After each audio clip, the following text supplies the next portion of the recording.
Welcome, everybody. I'm Tara Lemméy. I met a lot of you last night, and thanks for coming to the degree kickoff discussion. I wanted to give you a little bit of context about what we're doing today, just thinking about it.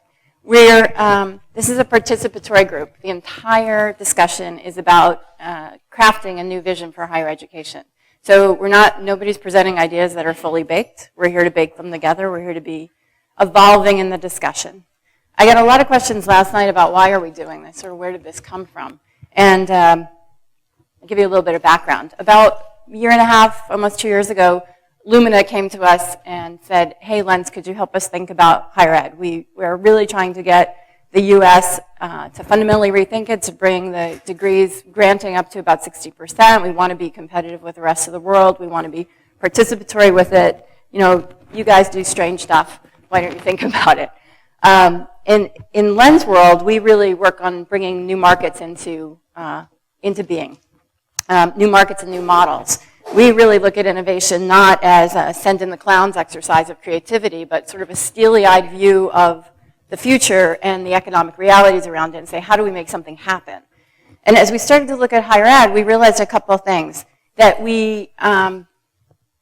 those of us in technology speak a foreign language to higher ed. A totally foreign language. We don't even have a common fluency. We have no common parlance. When I use words like public and private and think that that's normal, and in education it's public, private, and for-profit, and I'm like, in our world, private is for-profit. Like, how does this work? You know, like, I say words, they say words, we don't have a common language. When I talk about platforms, which if you're in the Valley, platforms are sort of the coin of the realm in terms of language currency. Folks in higher ed are like, what's the platform? You know, is it something you dive off of? What are we talking about here? So how does this work? So we said, okay, the first thing we have to do if we're going to bring some of this change about is start to get a common language, a common fluency, be in discussion with each other and have a new dialogue for this.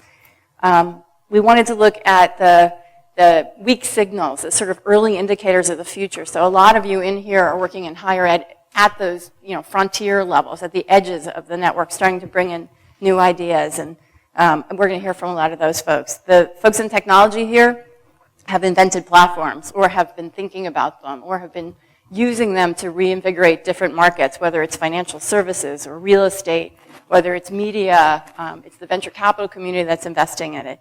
So this discussion, as I said last night over dinner, is with a group of people who have never been in the same room before. We're going to need to be generous with each other, and respect that we're going to step on each other's language. We're probably going to say things that are blasphemous to each other. I frequently say I shoot sacred cows for a living, so you know there will be some dead cows before we leave, but we'll have a good barbecue at the end. We just need to be comfortable in that.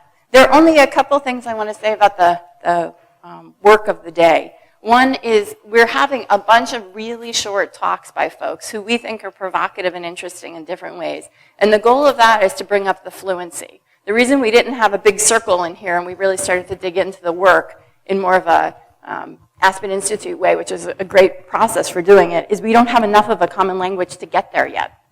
And so we can. So we need to do it. We need to bring that language up. The second thing I want to talk about is the fact that we're talking about adults.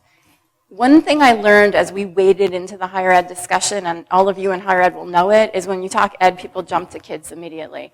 And I think what's really important, and the thing I've been trying to stress to everybody on our team and who we talk to, is we're talking about people who are grown-ups. And they're grown up for most of their life. So from 18 until whenever is really the span that we're talking about. And it's going to be easy for people, especially in the tech community, to jump into an earlier space. And I want to make sure we bring that back forward.